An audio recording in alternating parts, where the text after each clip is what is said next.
શ્રી શ્યામ મહારાજની જય, શ્રી સ્વામિનારાયણ ભગવાનની જય, શ્રી નરનારાયણ દેવની જય, શ્રી રાધા કૃષ્ણ દેવની જય.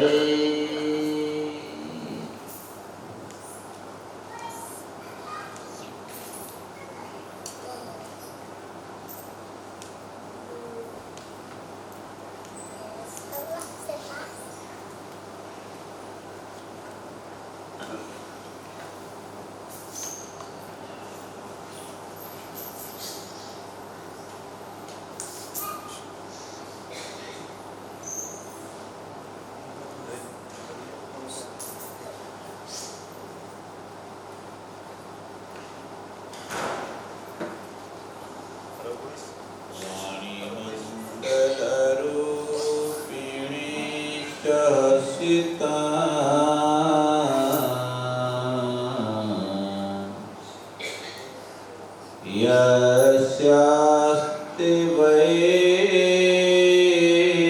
मङ्गलम् नेत्रे मङ्गलदे तदोर्विलसिता नूनं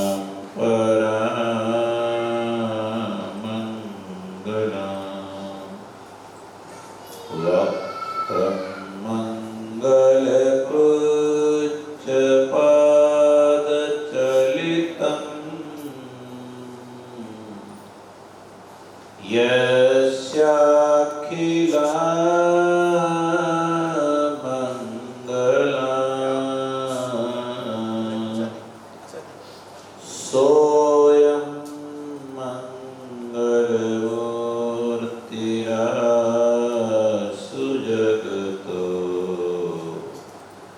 नित्यं क्रियामङ्गलम्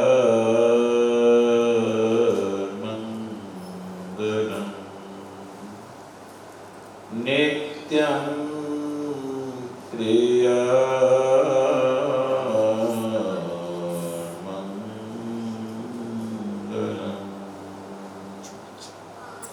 श्रूयतां देवदेवेश स्वामिनारायण प्रभो त्वदीयेनावधानेन कथयिष्ये शुभकथा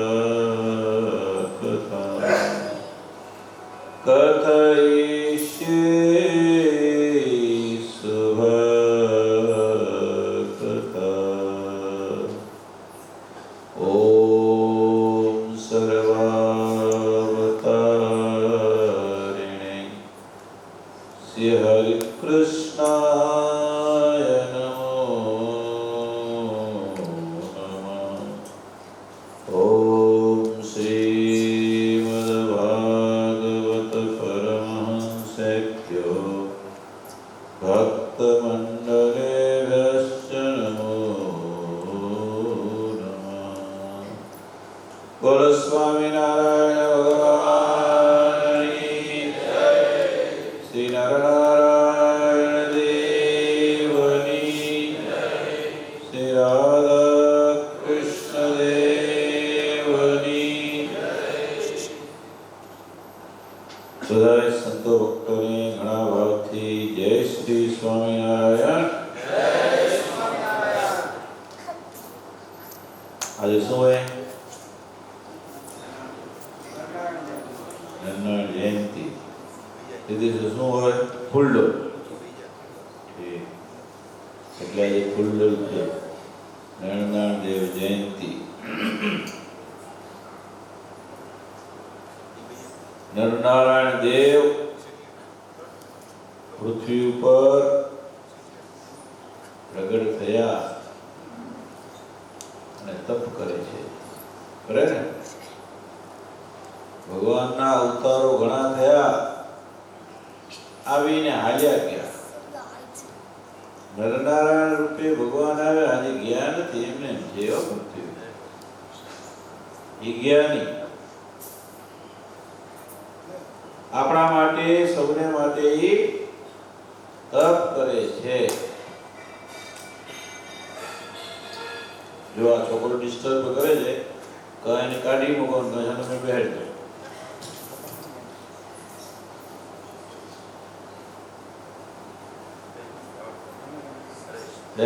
તમે બધા સન્માના આંકડા બેસજો, કથા સાંભળજો.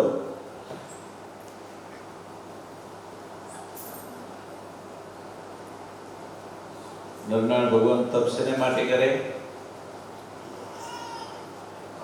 ભક્ત માટે. આપણે વ્યાખ્યા કરશું, વાંધો નહીં.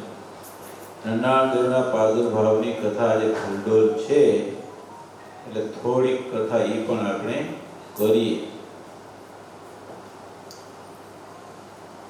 કહેવાય એમ, જો સત્સંગી જીવન અમદાવાદ પર એમાં મહારાજે અમદાવાદમાં નરનારાયણ દેવ સ્થાપન કર્યા પછી નરનારાયણ દેવના પ્રાદુર્ભાવની કથા કહી છે. તો નરનારાયણ દેવનો એમાં 2 વખત પ્રાદુર્ભાવ આવે છે.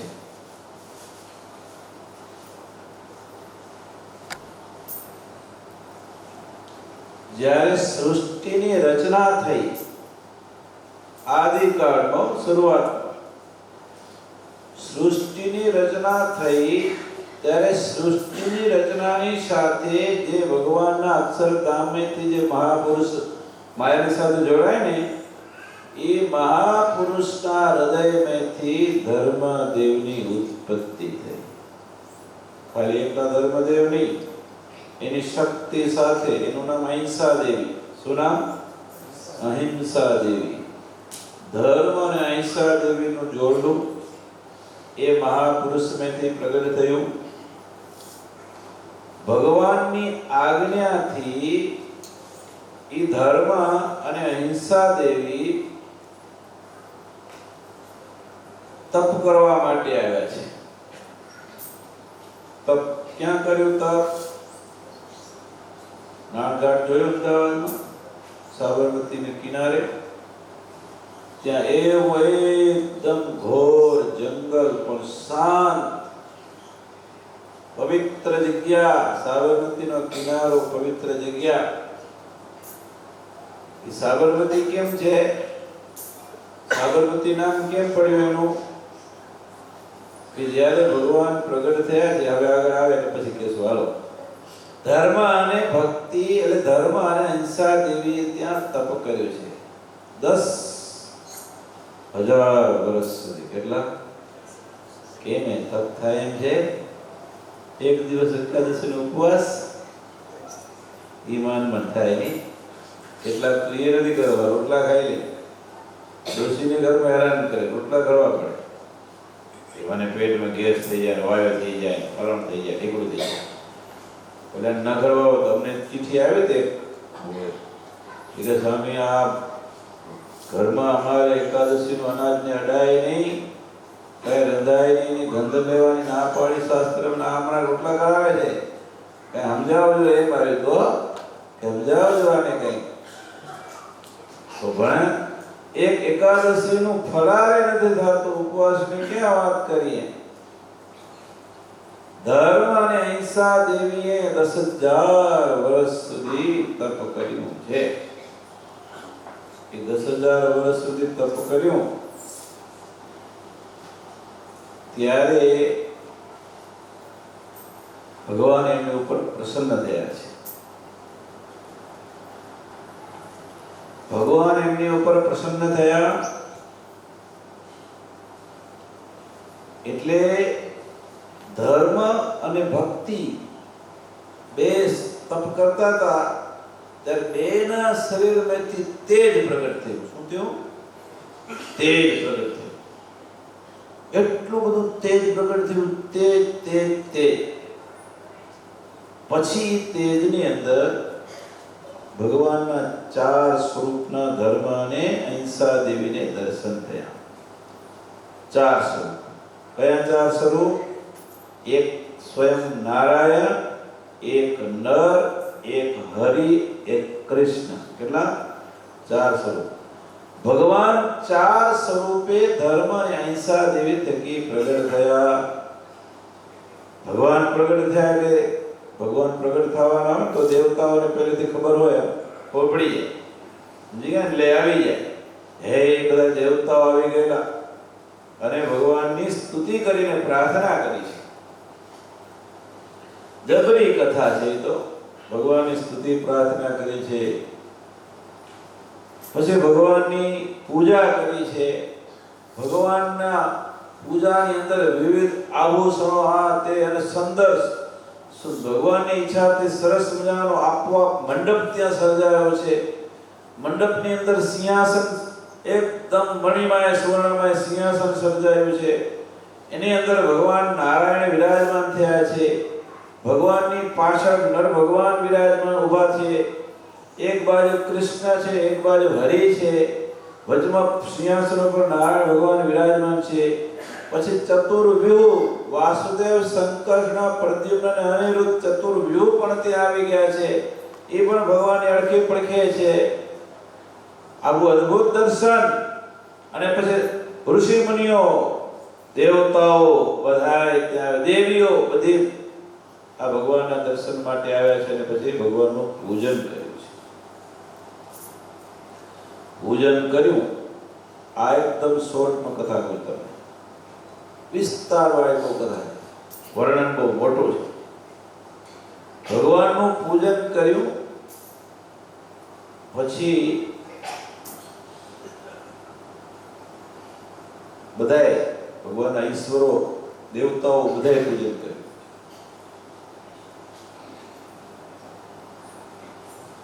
પછી લક્ષ્મીજી, સરસ્વતી, આ બધી દેવીઓ, આ બધી ગંગા, યમુના, સરસ્વતી બધા એ બધી દેવીઓ પણ ભગવાનની પૂજા કરવા માટે આવી. એટલે ભગવાને ના પાડી દીધી. નારાયણ ભગવાન કે નહીં, મારે બ્રહ્મચર્ય વ્રતમાં ત્યાગી થઈને રહેવું છે. ત્યાગીના ધર્મ પ્રમાણે અષ્ટ પ્રકારનું બ્રહ્મચર્ય પાળવાનું હોય. એટલે મને સ્ત્રીઓ અડે નહીં એવું ના કરી દીધી. એટલે ભગવાને પાછળ લખ્યું છે કેવી રીતે ના પાડે.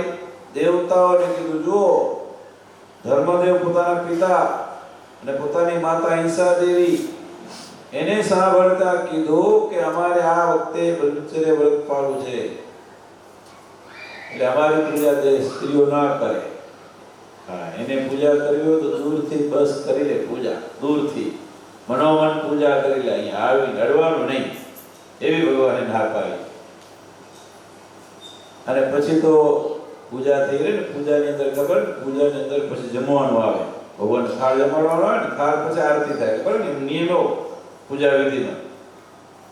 પણ થાળ જમાડવાનો આવે ત્યારે ભગવાન કીધું, જો અત્યારે બહુ મોડું થઈ ગયું છે, રાત પણ પડી ગઈ છે, એટલે હમણાં તમે અત્યારે જમવાનું કરશો ઠીક નહીં રહે. તો પહેલા આપણે પૂજાની સમાપ્તિ કરી લો, જમાડ્યા સિવાયનું બધું કરી લો, આરતી કરી લો, બધું કરી લો, પછી જાય સ્નાન કરવા માટે. સ્નાન દેવ નદી નામ છે. એનું નામ શું છે? જે કિનારે નદી વહી રહેલી છે એનું નામ શું છે? દેવ નદી. દેવ નદી નામ છે. ભગવાન કે ચાલો દેવ નદીમાં સ્નાન કરવા જઈએ. ત્યારે ગંગા, યમુના, સરસ્વતી બધી નદીઓને એમ થયું કે હવે આપણે તો ભગવાનને દૂર રાખીએ છીએ, પણ હવે આમાં નદીમાં નાહવા જાય છે તો આપણે શું કરશું? એ આકાશમાં ચડી ગયું બધું. ગંગા સ્વયં પોતે આકાશમાં. આકાશને સંસ્કૃતમાં શું કહેવાય? અભ્ર. શું કહેવાય? અભ્ર કહેવાય. આકાશમાં જઈને નિંદા દેવી રહી. આકાશની અંદર ભગવાનના દર્શન કરે છે, ભગવાન સ્નાન કરે. ભગવાન કે તમારું એવી રીતની સેવા તો સ્વીકારીશ, તમે જળના રૂપમાં આવો અહીંયા. એટલે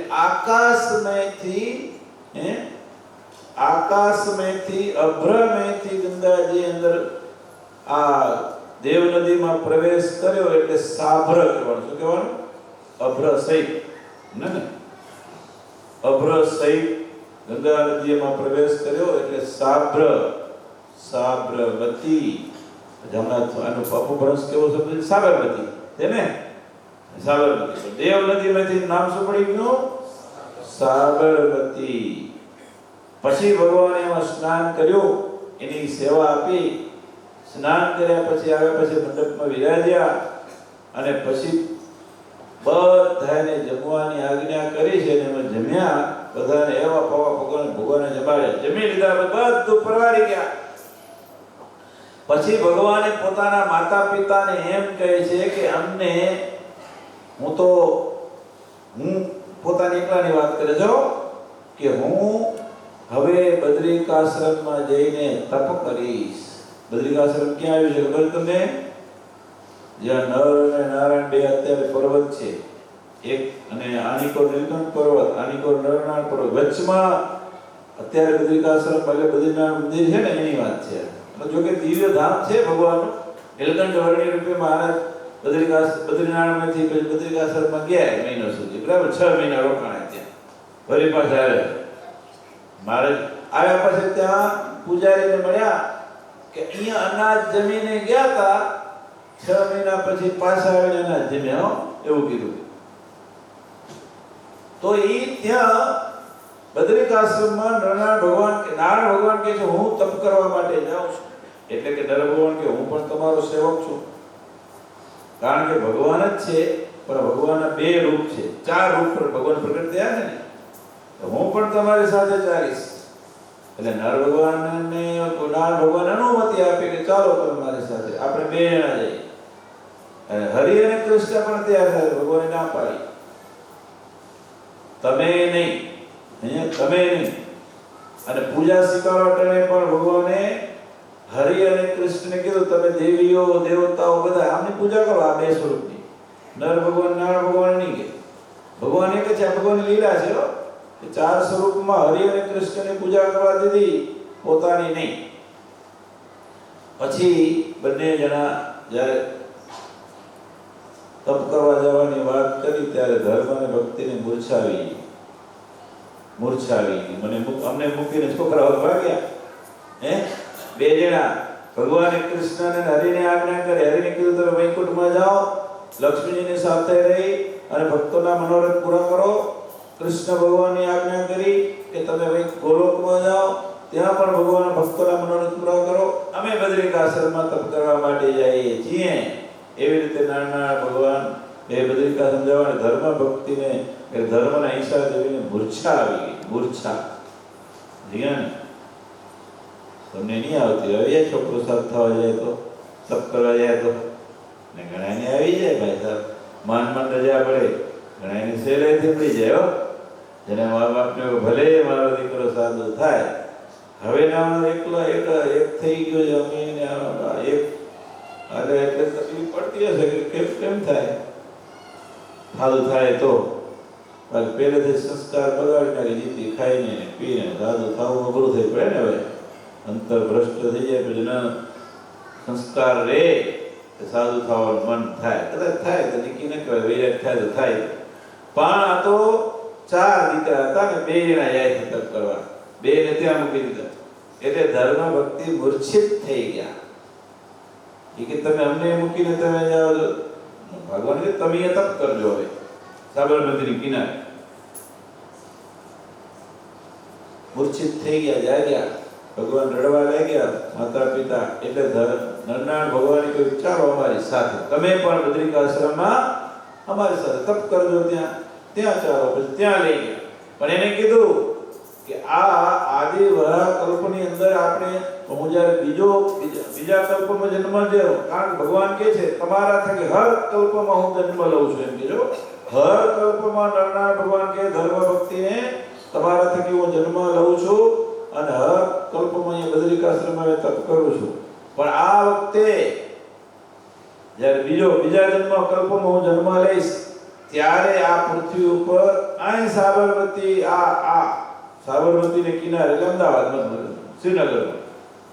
કારણ કે જ્યારે ભગવાન ત્યાંથી રવાના થયા, બીજો જન્મ લીધો ત્યારે, બીજા જન્મ ખાલી નર 2 રૂપે જ પ્રગટ થયા છે, 4 રૂપે પ્રગટ નથી થયા. બીજી વખત પહેલી વખત ભગવાન પ્રગટ થયા આદિકલ્પમાં, ત્યારે ચૈત્ર સુદ એકાદશીને દિવસે, રવિવારના દિવસે પ્રગટ થયા. ચૈત્ર સુદ એકાદશી અને રવિવાર બીજી વાર પ્રગટ થયા ભગવાન બીજા કલ્પમાં.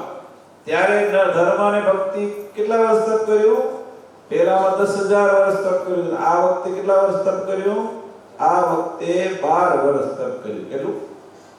12 વર્ષ તપ કર્યું અને નરનારાયણ ભગવાન ધર્મ અને ભક્તિ થકી તેજ પ્રગટ થયું ને એમાં નર અને નારાયણ બે સ્વરૂપે પ્રગટ થયા. એ ત્યારે ચૈત્ર સુદ પૂનમ ઉત્તરા ફાલ્ગુની નક્ષત્ર એ પૂનમની દિવસે આવે, એકમના આવે, બીજના આવે. તો આજે બીજ છે કે શું? આજે બીજ છે ને.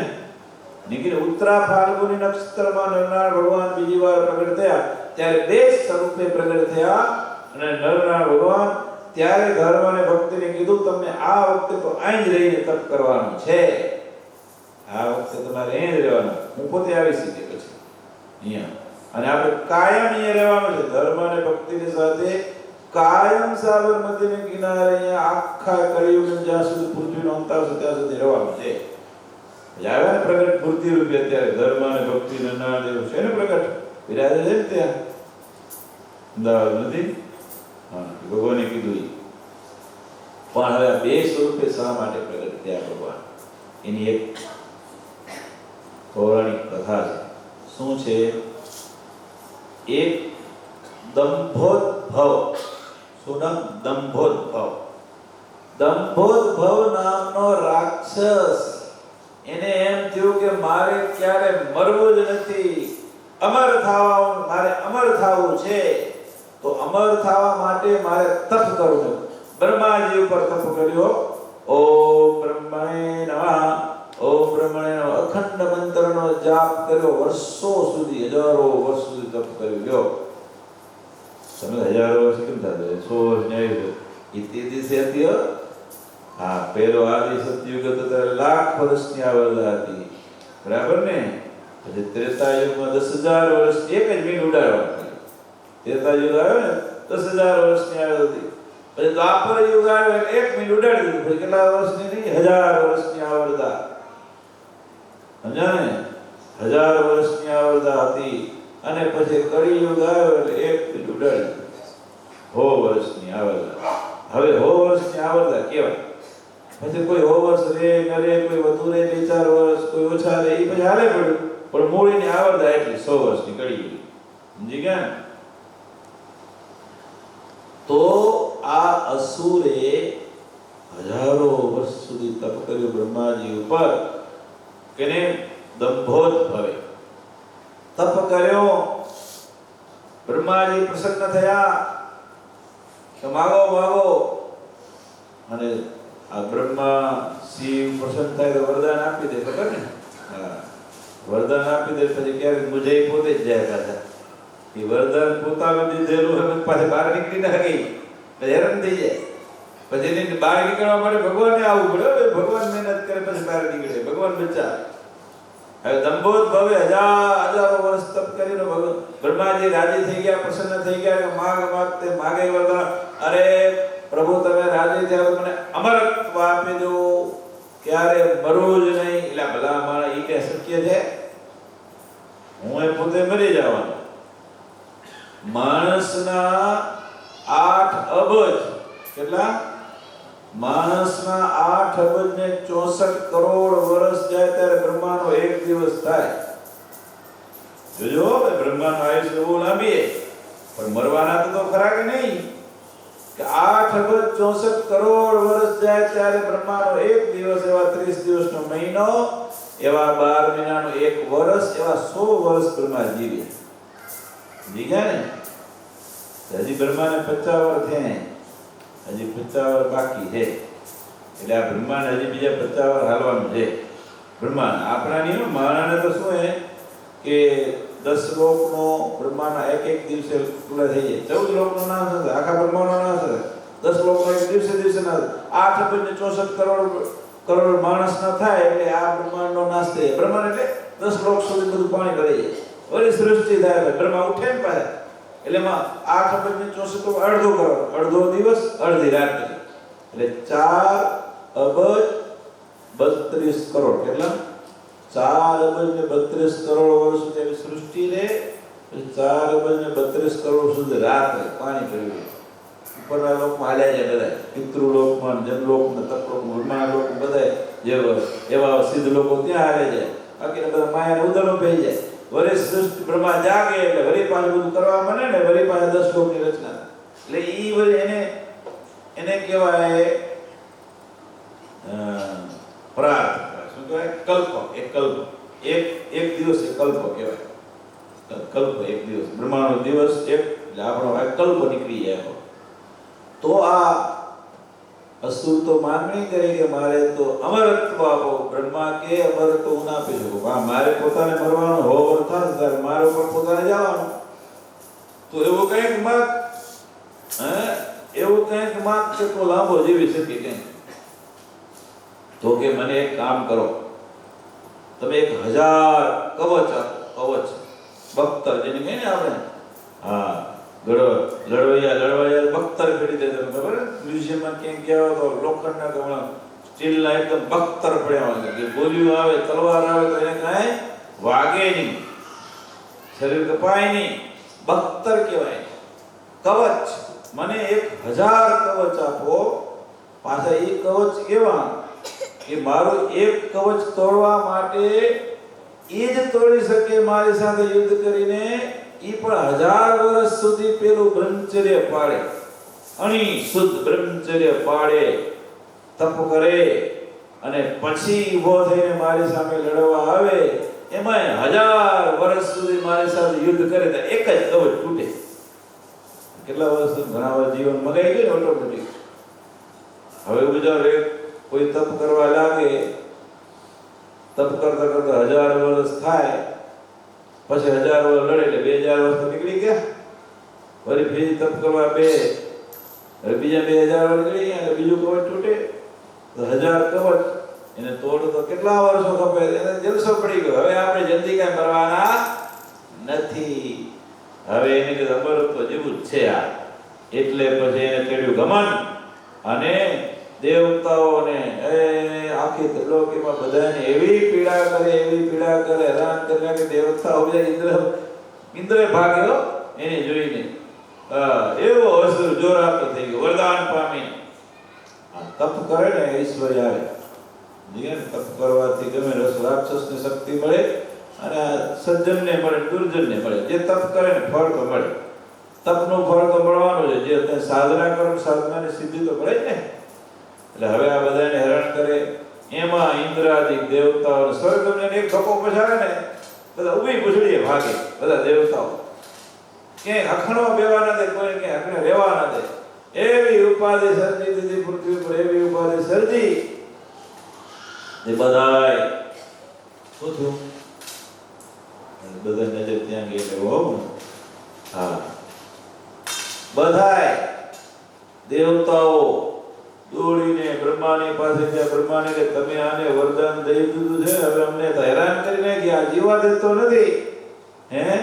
માટે કાંઈક દયા કરો અમારા ઉપર. આ તમારા વરદાનને કારણે અમે દુઃખી છે. ભગવાન બ્રહ્માજી કહે છે હવે મારું વરદાન દેતા દેવાઈ ગયું છે, હવે એમાં તો મારા તો કંઈ થશે નહીં.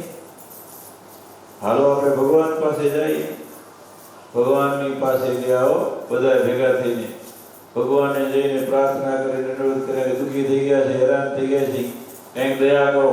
અમારો તો શું છે આ દંભોદભવ રાક્ષસ. અને હવે એને 1000 કવચ દીધું ને, નામ બદલાઈ ગયું. શું થઈ ગયું? કવચ એટલે સહસ્ર કુંચી નામ બદલ્યું. કવચ છે ને કુંચી. કુંચી એટલે કવચ ધારણ કરનાર. 1000 કવચ ધારણ કરનાર એટલે સહસ્ર કુંચી નામ પડ્યું. દંભોદભવ નામ શું છે? હવે સહસ્ર કુંચી. એટલે ભગવાને કીધું કે આ સહસ્ર કુંચી રાક્ષસ અમને જીવવા દેતો નથી, કાંઈક તમે દયા કરો. ભગવાન કે ઠીક, વાંધો નહીં. હવે એને જે વરદાન મળ્યું છે તમારી પાસેથી કે 1000 વર્ષ સુધી બ્રહ્મચર્ય પાળીને તપ કરે ને પછી યુદ્ધ કરે ત્યારે એક બખ્તર તૂટે ને, એનો ઉપાય ભગવાન કે અમારી પાસે બધા છે. ભગવાન પાસે બધા ઉપાયો. ભગવાનની પાસે બધા ઉપાય. એટલે ભગવાન પછી ધર્મ અને ભક્તિ થકી બે સ્વરૂપે પ્રગટ થયા. બે સ્વરૂપે પ્રગટ થઈને પછી જે આખી કથા તમે સાંભળી ને કે બદ્રિકાશ્રમમાં તપ કરવા ગયા, એ તપ કરતા હતા ત્યારે આ સહસ્ર કુંજી ત્યાં પહોંચી ગયો. મારો ને તપ કરતા હોય એને ખબર ન ના ભગવાન એમ ઓળખે નહીં. હમણાં માણસો ભૂલા પડે, ખબર તમને? હા, આપણે શ્લોક બોલ્યું ને અવતીર્યમાં કે ઋષિ રૂપધરમ તપશ્ચરમ યવમન્યેત કદાપિ કશ્ચન સભવેત સતતં ચ નારકી નરનારાયણ દેવ પાહિ માં. કે ઋષિ રૂપધરમ તપશ્ચરમ, ઋષિનું રૂપ ધરીને તપશ્ચર્યા કરે એટલે બધા એમ થાય કે આ તો કોઈ ઋષિ છે, તપ કરે છે. ભગવાન તો મનાય નહીં ને, ભગવાન ન માને. અરે બીજાને આ પ્રહલાદજી સ્વયં, પ્રહલાદ તો ભગવાનના ભગત હો. પ્રહલાદજી પણ એક દિવસ પહોંચી ગયા યાત્રા કરતા કરતા બદ્રિકાશ્રમ બાજુ કે હિમાલય. તો નરનારાયણ ભગવાને તપ કરતા જોયા તો તપનું ઋષિનું રૂપ હતું ને, દાઢી આબરૂ માથે જટા હોય, ઋષિના રૂપમાં બલકલ વસ્ત્ર ધારણ કરેલા, કૃષ્ણ શરીર પર બાજુમાં હથિયાર પડેલા. લ્યો ભગવાન નરનારાયણ ભગવાન હથિયાર જોયું ને, શંખચક્ર ગદા પદ્મ. ઈ કે આ એક બાજુ તપસ્વીનું અને વળી તપ કરવાનું પાછા હથિયાર ભેગા લઈને બેવું, આવો દંભ પાખંડ કરાતો હશે બધી. એમ નહોતું. પ્રહલાદજી શું કે આવો દંભ ને પાખંડ તપસ્વી થઈને હથિયાર રાખવાના, એમ તપસ્વી થઈને હથિયાર રાખવાના ભાઈ. આવું દંભ પાખંડ આવે એને કરતા તપ છોડી દેવું ને હથિયાર લઈને મંડી જાવ, મેદાન ઉતરી જાવ અમારા રાજાઓ ભેગા પડીને. એમ પ્રહલાદજી તો યુદ્ધ કરવા તૈયાર થઈ ગયો. બોલે તમે હથિયાર છોડો ને કાં હરકું તપ કરો, આમ ન હાલે. આમ હથિયાર લઈને તપ કરો. ભગવાન સામે યુદ્ધ કરવાનું નથી. ભગવાન એમને સામે યુદ્ધ કર્યું પ્રહલાદજી સામે. એ વર્ષો વ્યતીત થઈ ગયા. પ્રહલાદજી ભારે ભગવાનને જીતી જ ન શકે. એ કે તમે જીતાતા કેમ નથી? તો કે અમે એમ ન જીતાઈ, યુદ્ધ કરવાથી ન જીતાય. તો તમને જીતવા આવો તો શું ઉપાય બતાવો તો કે અમને જીતવાનો એક જ ઉપાય છે, આ શરીરથી પર થઈ જવાનું, બ્રહ્મ સ્થિતિમાં જવાનું, આત્મારૂપ થવાનું, અને પછી એની અંદર અમારું ધ્યાન અને ભજન કરવાનું. ભજન કરો અમારું તો અમે જીતાઈએ. બાકી આમ હથિયાર લઈને અમારે અમે યુદ્ધ કરો તો ના જીતાઈએ અમે. જીગ્યા ને? એટલે ભગવાનનું ઋષિ રૂપ જોઈને ઘણાને તકલીફ થઈ જાય. એને ભગવાન મનાય નહીં. એટલે પ્રહલાદજીને આવી તકલીફ થઈ. એમ આ સહસ્ર કુંચીને થયું કે આ તો ઋષિઓ તપ કરે છે ને એની સામે. અને 1000 કવચ હતા એટલે અભિમાન તો હોય જ ને. ભગવાને અવતાર શા માટે લીધો તો? એટલા માટે લીધો તો આને મારવા માટે. એટલે 2 જણા હતા એટલે એની સામે લડવા માટે પેલા નર ભગવાન ઉભા થયા. હો, નર ભગવાન નારાયણ ભગવાનને કે તમે બેહો, તમે તપ કરો, હું આની સામે લડું છું. નર ભગવાન હજારો વર્ષથી તપશ્ચર્યા કરતા હતા એટલે એના વરદાન મુજબ નર ભગવાન એમની સામે 1000 વર્ષથી લડાઈ કરીને એક કવચ તોડીને. બોલ્યાને ખબર નહીં ને આ મારા 2 વાર પછી આવશે. મને આખરો 2 વાર જ નથી સમજે ને. જેવું એક કવચ તૂટ્યું તો નાગ ભગવાન આવી ગયા. એને પણ સહસ્ર કુંચી સાથે લડાઈ હાજરી. એક કવચ એને તોડ્યો, 2 તૂટ્યા, 3 તૂટ્યા. એમ વારાફરતી 2 જણા તપ, એક જણ તપ કરવા બેસી જાય, બીજો કવચ તોડે, એક જણ તપ કરવા બેસી જાય, તો કવચ તોડે. એમ કરતા કરતા 999 કવચ તોડી નાખ્યા. હજારો વર્ષ યુદ્ધ કરીને જેવા 999 કવચ તૂટ્યા એટલે સહસ્ર કુંચી ભાગ્યો. હવે તો ગયા, હવે એક જ છે. ભાગતા ભાગતા ભાગતા સૂર્યને શરણે ગયો. સૂર્યને રથમાં સંતાઈ ગયો. હા, નર ભગવાનનો વારો હતો છેલ્લો. જીગ્યા ને? છેલ્લો વારો કેનો હતો? 1000 કવચ તોડવાનો નર ભગવાનનો વારો. તો નર ભગવાન સૂર્યનારાયણ પાસે પહોંચી ગયા. એ અમારો ચોથા રથમાં સંતાઈ ગયો, લાવો, અમારે લડવાનું છે એની સાથે. એ સૂર્ય ભગવાન કહે છે કે પ્રભુ માફ કરજો, તમે અમને શીખવાડ્યું છે, બીજાને જ શીખવાડ્યું છે. તમે અમને શીખવાડ્યું છે કે શરણે આવનારનું રક્ષણ કરવું જોઈએ. તમે શીખવાડ્યું, હવે તમે આજ કહો કે અમને દઈ દે તો અમને મારી નાખી. એમ હવે પ્રભુ, હવે તો મારે શરણે આવ્યો તો તમારી શિક્ષા છે એટલે હવે મારે તો એને છોડાય નહીં ને. ભગવાન નર ભગવાન કે હાલે ગયા કાંઈ વાંધો નહીં, બચી ગયો મારો ને એક કવચ સાથે સહસ્ર કુંતી બચી ગયો. હવે સૂર્યનારાયણ ભેગો રહ્યો બાર પડકે કોઈ આડો થાય વળી કંઈક પછી આવી જાય ભાઈ એને વળી પકડી જાય મારે વળી મારી નાખે તો કોઈ તોડી નાખે. એટલે હવે ડરનો મારો સૂર્યનારાયણ ભગવાન ભેગો રે. બન્યું એવું હજારો વર્ષ પાછા વ્યતીત થઈ ગયા. એમાં દ્વાપર યુગનો એન્ડ અને કળીની શરૂઆત એટલે બેની સંધિ, ત્યાં શ્રી કૃષ્ણ અને અર્જુન નર અને નારાયણ પૃથ્વી ઉપર નર અર્જુન રૂપે પ્રગટ થયા અને નારાયણ કૃષ્ણ રૂપે પ્રગટ થયા. નરનારાયણ દેવની જોડ એ સમયે આ સમય પૃથ્વી ઉપર ચાલતો તો એમાં પૃથ્વી ઉપર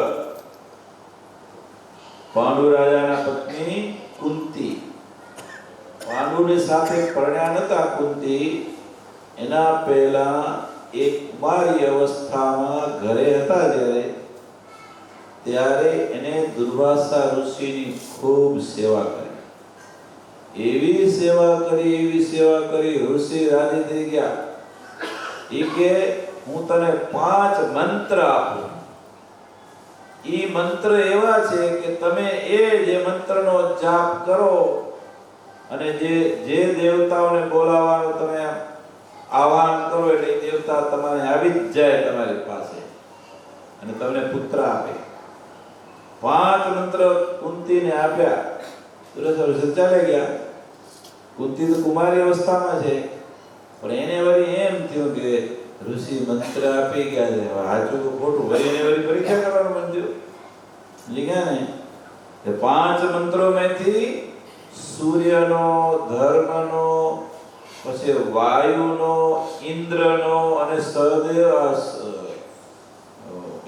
બે જણા અશ્વિની કુમાર બે, એનો એક મંત્ર પણ બે ભેગા આવે. 5મો મંત્ર. કેટલા મંત્ર યાદ રાખજો? પહેલો સૂર્યનો મંત્ર, બીજો ધર્મનો મંત્ર, ધર્મ પ્રજા, ત્રીજો વાયુનો મંત્ર, ચોથો ઇન્દ્રનો મંત્ર અને 5મો મંત્ર તો કયો? અશ્વિની કુમારનો મંત્ર 5. બરાબર ને? હવે પહેલો મંત્રનો પ્રયોગ કર્યો કુંતીએ. પહેલો મંત્ર કયો? સૂર્યનો મંત્રનો પ્રયોગ કર્યો. સૂર્યનારાયણ આવી ગયા. એટલે સૂર્યનારાયણ તો આકાશમાં કેવા છે? આકાશમાં તો એકદમ જડાહળા તેજ છે ને, એમને માગું બળી જાય ને. પણ સૂર્યનારાયણ ભગવાન કુંતી પાસે આવ્યા ત્યારે એકદમ મનુષ્ય જેવા બનીને આવ્યા અને એક પુત્ર એને આપી ગયા. હવે પુત્ર દીધો. હવે કુમારી અવસ્થામાં કોઈ ગર્ભવતી બાઈ હોય તો કેમ થાય? લગ્ન પહેલા છોકરું પેટમાં આવી જાય તો કુંતી જો શરમાળ આવે. બાળક તો મોટું થાય છે પેટમાં. હવે તો ગુપ્ત રહે છે, બાળકોને મોઢું દેખાડતા નથી. એમ કરતા 9 માસે એનો જ્યારે પ્રસવ થયો અને બાળક જન્મ્યો એટલે ચૂપચાપ પેટીમાં પૂરી અને પેટી એવી તરતી જાય ને, પેટીમાં પૂરી બાળકને અને ગંગામાં એને પ્રવાહિત કરી દીધો કુંતીએ. હવે ઈ પેટી તરતી ક્યાં હસ્તિનાપુર બાજુ ક્યાં અને યુધિષ્ઠિર શું નામ ધૃતરાષ્ટ્રના જે સેવક હતા, જે રથી, એને પેટીના હાથમાં આવી ખોલી તો બાળક હતું. એને સંતાન કોઈ હતું નહીં એટલે મોટો થયા અને એનું નામ પછી કર્ણ પડ્યું. દીકરો બન્યા. હવે ઈ ત્યાં મળ્યા જાય. હવે કર્ણ છે હકીકતમાં કોણ છે? સૂર્યને શરણે ગયેલો સહસ્ર કુંચી રાક્ષસ છે. કુંતી થકી પ્રગટ થયા અને આ રાક્ષસ કર્ણ જે છે હવે અને પછી આ બાજુ ભગવાન અર્જુન છે, શ્રી કૃષ્ણ ભગવાન છે, 5 પાંડવો છે. 5 પાંડવો પણ પછી જ્યારે પાંડુ રાજા વિશ્વ વિજય કરવા માટે પૃથ્વી પર ફર્યા અને વિજય કરીને આવ્યા, થાક્યા, વિશ્રાંતિ લેવા માટે જંગલમાં જવા માટે તૈયારી કરી. ત્યાં સુધી રાજ્યનો ભાર કોણ સંભાળે? તો રાજ્યનો ભાર થોડાક દિવસ માટે પોતાના મોટા ભાઈ ધૃતરાષ્ટ્ર અંધા હતા, છતાં પણ કીધું થોડાક દિવસ અંબારો, પાછો હું આવી જઈશ. જંગલમાં ગયા અને જંગલમાં ધૃતરાષ્ટ્ર પાંડુ રાજા પોતે બે પત્નીઓ સાથે ગયા છે. માદ્રી અને કુંતી બે પત્નીઓ એને સાથે ગયા છે. હવે જંગલમાં તો વિશ્રાંતિ લેતા હતા, પણ ક્ષત્રિય પોતાનો ધર્મ આમ બાણ લઈને તો ફરતા જ હોય. અને એમાં વળી અને હોંશે ક્યારે આપણે તમને ખબર હશે કે આગળના રાજાઓ હરણીઓ મારે, ફલાણો મારે, કોને મારે, પછી એને પકડીને પાછા એનું બધું આપણે ભુજના આઈના મહેલમાં જાય તો સિંહનું હોય કે ફલાણું ઢીકડું હરણ્યું હોય ને, બધું રાજાઓ શિકાર કરીને પછી એને રાખે. એટલે રાજાઓના ધર્મમાં આવે એટલે પછી એને શિકાર કરે. શિકાર કરવાનું શું હતું કે હરણ અને હરણીનો, જે હરણ અને હરણી નહોતી, કિન્નમ ઋષિ હતા અને એની પત્ની હતા, ઋષિ પત્ની બે. એ હરણનું રૂપ લીધું હતું. હરણનું રૂપ શા માટે લીધું કે ઋષિ પત્નીએ કિન્નમ ઋષિને દિવસે કીધું કે મને તમે સુખ આપો, આજે સંસારી સુખ હોય ને દિવસે માંગણી કરી. ઋષિ કીધું ધર્મમાં નિષેધ છે, સ્ત્રી પુરુષને જે સહવાસ કરો એ રાત્રિના એના 9 વાગ્યાના સમય, એના પહેલા ને પછી એવો સમય એના મુહૂર્ત બસ કે રાત્રિના પહેલા મુહૂર્તની અંદર જ હોય. પહેલા મુહૂર્તમાં ભજન કરો, બીજા મુહૂર્તના આસપાસ. અને તું અત્યારે દિવસે મારી પાસે આ માંગણી કરે એ હું કેવી રીતે પૂરી કરી શકું? ભાઈ બહુ કામક થઈ કે મને અત્યારે તમે સુખ આપો. હવે ઋષિ વિચાર કરે અત્યારે તો માણસના ધર્મમાં આવતું નથી, નિષેધ છે, પાપ પણ એમ કરીએ તો પછી શું કરે? હરણ અને હરણી બન્યા. શક્તિ કેટલી છે ઋષિ પાસે? કિન્નમ ઋષિ પોતે હરણ બન્યા, પત્નીને હરણી બનાવી અને એ પોતે રતિકીડામાં મશગુલ બન્યા. ત્યાં આ પાંડુ રાજાએ હરણ અને હરણીને જોયું, એને તો ક્ષત્રિયના ધર્મ ચડાવી દીધું, પણ ઠોકી દીધું બે. કિન્નમ ઋષિએ શ્રાપ દીધો કે અમે અમારા કામમાં મશગુલ હતા, તે જે ક્રિયામાં અમે મશગુલ હતા એમાં તે અમને માર્યા છે, માટે તને શ્રાપ આપું છું કે આજ પછી તું તારી પત્નીને અડીશ તે બાબત તારું મૃત્યુ થઈ જશે. પાંડુ રાજાએ શ્રાપ દઈ દીધો કિન્નમ ઋષિએ. હવે તો જંગલમાં રહેતો તો શ્રાપ થઈ ગયો છે. હવે પાંડુ રાજા નથી અડતા કુંતીને કે નથી અડતા માદ્રીને, બરાબર ને? અને ઘણા સમય થઈ ગયો, હવે વિશ્રાંતિ લેવાઈ ગયો હોય પણ પાછા અહીંયા આવતા નથી, શ્રાપ થયો છે એટલે. એમાં શ્રાપ થઈ ગયો પછી હવે સંતાન છે નહીં, ચિંતા થઈ કે વંશવારસનું શું કરવું? હવે અડવા બધું શ્રાપ થઈ મૃત્યુ થઈ જવાનું. ત્યારે કુંતીએ કીધું કે મારી પાસે 5 મંત્રોમાંથી હજી 4 મંત્રો છે, આપણે સંતાન પ્રાપ્ત થઈ શકશે. શાસ્ત્રના વિધાન મુજબ એ લીગલ અને યોગ્ય છે. જો તમારી આજ્ઞા હોય તો હું એ મંત્રનું આહવાન કરું.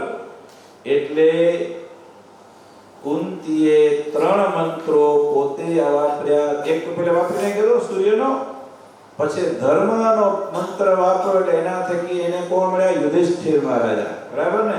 એક પુત્ર પ્રાપ્ત થયો. બીજો મંત્ર વાયુનો વાપર્યો, એના થકી એને ભીમ પ્રાપ્ત થયો. ત્રીજો મંત્ર એને ઇન્દ્રનો વાપર્યો, અર્જુન પ્રાપ્ત થયા. ચોથો મંત્ર હતો અશ્વિની કુમારનો, એને પ્રયોગ કરવાનો પોતે વિચાર્યું કે હું એકલી દીકરાવાળી થાઉં તો મારી આ બીજી બે જેની સહેલી કહેવાય ને, બે પત્નીઓ છે એટલે આજની તો ઈર્ષા કરે. કેમ લાગે?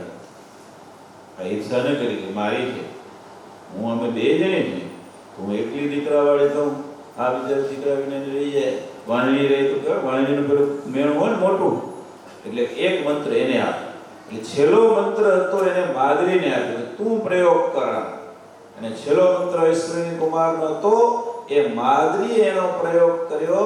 એટલે એના થકી અશ્વિની કુમાર થકી બે થકી એક બાળક થયો. એટલે માદ્રીને 2 થયા, સહદેવ અને નકુલ. એટલે 5 પુત્રો જંગલમાં પાંડુ રાજાને આવી રીતે મળ્યા. અને પછી હવે બધું કે આવી રીતે સાપ થયો તો છતાં છોકરા કેમ થયા ને એ તો દુર્યોધન તો ઉપાધિ કરી ને ઘણી, એ બધી મોટી કથાઓ છે. પણ કહેવાનું એમ કે એમાં હવે અર્જુન કે નરનો અવતાર છે, શ્રી કૃષ્ણ નારાયણ છે, નરનાળદેવ છે બે.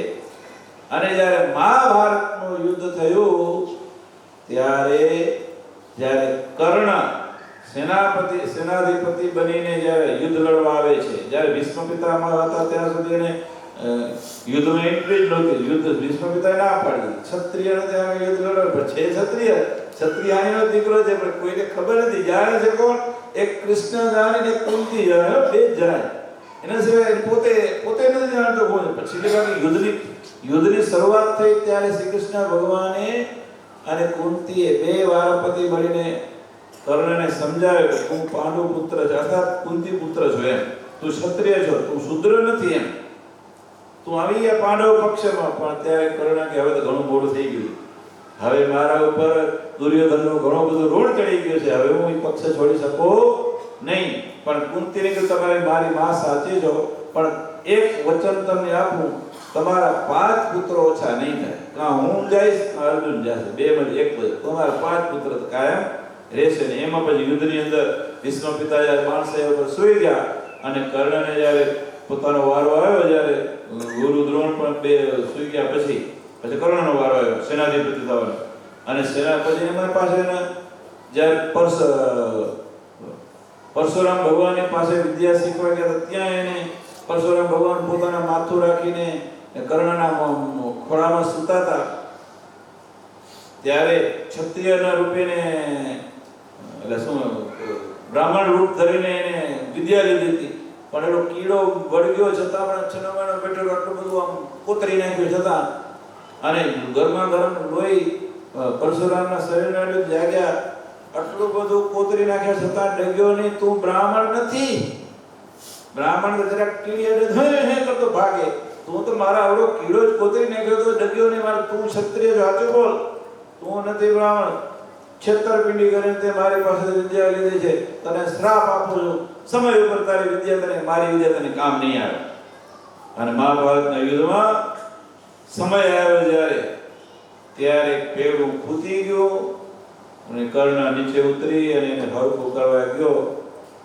ભગવાન કે મારા અર્જુનને કે તારા સહસ્ર કુંચિત છે, એને પેલા એને કવચને કુંડળ ઇન્દ્ર દ્વારા લેવડાવી દીધો, નકો તો મારી ના ગયો. હા, યુદ્ધ પહેલા અર્જુન બ્રાહ્મણ બનીને ઇન્દ્ર આવે. ઇન્દ્ર કેના બાપ છે? અર્જુનના બાપ છે, ખબર ને? પોતાના દીકરાને બચાવવા માટે ઇન્દ્ર બ્રાહ્મણ બનીને આવ્યા. અને કર્ણ પાછો કેવો દાની કહેવાય, સવારે ઉઠીને જે કોઈ આવે ને જે કોઈ માંગે બધું દાન માપે, આપી જ દે, એમાં ના જ નહીં. શરીર માંગે તો શરીર આપી દે. એમાં બ્રાહ્મણ બનીને આવ્યા. લોકો તો બ્રાહ્મણ બનીને જે જરૂર હતી હર વખતે સોનું સુવર્ણનું દાન કે જે માગે દેતા હતા. પણ આજ તો આ બ્રાહ્મણે આવે તો તમને મારા કવચ અને કુંડળ આપી દો. એટલે કર્ણને ખબર પડી ગઈ આ કોઈ બ્રાહ્મણ નથી. પણ જોયું આ તો ઇન્દ્ર છે, પોતાના દીકરાને બચાવવા માટે મને મારી નાખવાનું કાવતરું છે. પણ વચન અપાણું આ ક્ષત્રિય બેટો હવે પાછો હટે નહીં. એટલે કવચ અને કુંડળ શરીર સાથે જોઈન્ટ હતા, એકદમ આમ કાપીને કવચ ને કુંડળ બે દઈ દીધા ઇન્દ્રને. હવે અત્યારે કર્ણ કવચ કુંડળ વિનાનો હતો એટલે અર્જુનને મારવામાં કાંઈ પ્રયત્ન પડ્યો નહીં. 1000 વર્ષ યુદ્ધ ન કરવું પડ્યો.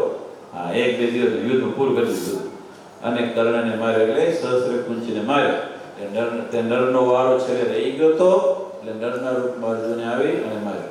આ નરનાળ ભગવાનમાં પૃથ્વી ઉપર ફાગણ સુદ પૂનમ અથવા તો એકમ હોય, પણ ઉત્તરા ફાલ્ગુની નક્ષત્રમાં એનો પ્રાદુર્ભાવ થાય. ઉત્તરા ફાલ્ગુની નક્ષત્ર આજે છે તો ભગવાન જ્યારે માતા થકી કુખ થકી પ્રગટ થાય તો તે દિવસે વ્રત રાખવાનું, ઉપવાસ કરવાનો. ભગવાન મોજ કરીને આપણે તપ કરવાનો. શું કરવાનું? કુખ થકી ભગવાન પ્રગટ થાય મોજ જ કરવાનો ને એને. પણ ભગતને ઉપવાસ કરવાનો, તપ કરવાનો. પણ નરનાળ ભગવાન તપસ્વી રૂપે પ્રગટ થયા, ઈ તપ આપણે મોજ કરવાની. તેથી ઉપવાસ ન દેવો. આજે ફૂલનો ઉપવાસ ન હોય. નરનાળ ભગવાનને તપમાં વ્રતનો દિવસ આવે, ઉપવાસ ન કરવાનો હોય. અને આ ઉત્તરા ફાલ્ગુન નક્ષત્રમાં ભગવાન હવે કથા ઘણું થઈ ગયું છે. આપણે શાળાને પૂરી કરવાથી થોડું થઈ ગયું છે. એટલે બીજી કથા બધી આપણે રહેવા દઈએ છીએ. નાના ભગવાન શા માટે પૃથ્વી પર તપ કરે છે બદ્રિકાશ્રમ? આપણા માટે. સાળંગપુરના પેલા યોજનામતમાં આવે છે. બીજું 5મા ભગવાન પૃથ્વી પ્રગટ શા માટે થાય છે? કે પોતાના ભક્તના મનોરથ પૂર્ણ પૂરો કરવા માટે. નરનારાયણ દેવ તપ કરે છે પોતાના ભક્તને માટે કરે છે. આપણે નરનારાયણ દેવના થઈને રહેશું તો એનું તપનું ફળ આપણને મળશે. અને આપણે જો નરનારાયણ દેવને છોડી દીધા તો પછી નરનારાયણ દેવ છોડી દીધા એટલે હું નરનારાયણ દેવ એમ કર્યા રાખો નરનારાયણ દેવ નથી. નરનારાયણ દેવની આજ્ઞા પાળવાની, અર્થાત કે શિક્ષાપત્રી પાડીએ તો નરનારાયણ દેવના આપણે નરનારાયણ દેવની નિષ્ઠા એના વચનમાં રહી અને એનું ભજન કરી સ્વામિનારાયણ ભજન કરી નરનારાયણ દેવના તો નરનારાયણ દેવનું તપ આપણને મળશે. ને એને લઈને આપણે આજે જે કળિયુગનો વાયરો છે એનાથી બચી શકશું. નરનારાયણ દેવનો આશરો હશે તો કળિયુગના વાયરાથી બચાશે. તો કળિયુગ તો એવો છે અત્યારે, એવો માણને ખેંચીને લઈ ન ખાવાનું પીવડાય, ન ખાવાનું ખવડાય, ન પીવડાય પીવડાય ન જવાની જગ્યાએ લઈ જાય. કળિયુગ બહુ ભયંકર છે. એ કળિયુગના બળથી બચવું હોય ને નરનારાયણ દેવનું બળ કામ આવે, આપણું બળ કામ ના આવે. આપણે એવી તાકાત નથી. કળિયુગથી બચી જઈએ, આપણે દોષોથી બચી જઈએ. નરનારાયણ દેવ બચાવે, નરનારાયણ દેવ તો બચાવે, આપણે એના થઈ જઈએ તો. બાપો સંપત્તિ કેને આપે? દીકરાને આપે ને. નરનારાયણ દીકરા થશું આપણે તો એના તપનું ફળ મળશે. આપણે એના દીકરા નહીં થઈએ તો એના તપનું ફળ મળશે નહીં. સરસ. આજે ઉત્તરા ફાલ્ગુની નક્ષત્રમાં સરસ નરનારાયણ ભગવાનનો પ્રાદુર્ભાવ થયો છે. કે આજ તમારા ભાગમાં આવી ગયું. અમે એક દિવસ આગો તો ત્યાં ઉજવ્યા અને મૂળ દિવસ આપણે અહીંયા ઉજવવાનો છે. સરસ. અત્યારે ભગવાનના મંગળમય નામ સાથે હું પોતાને વિરામ આપું છું. આગળનો કાર્યક્રમ સ્વામી સંભાળશે. બોલો સ્વામિનારાયણ ભગવાન.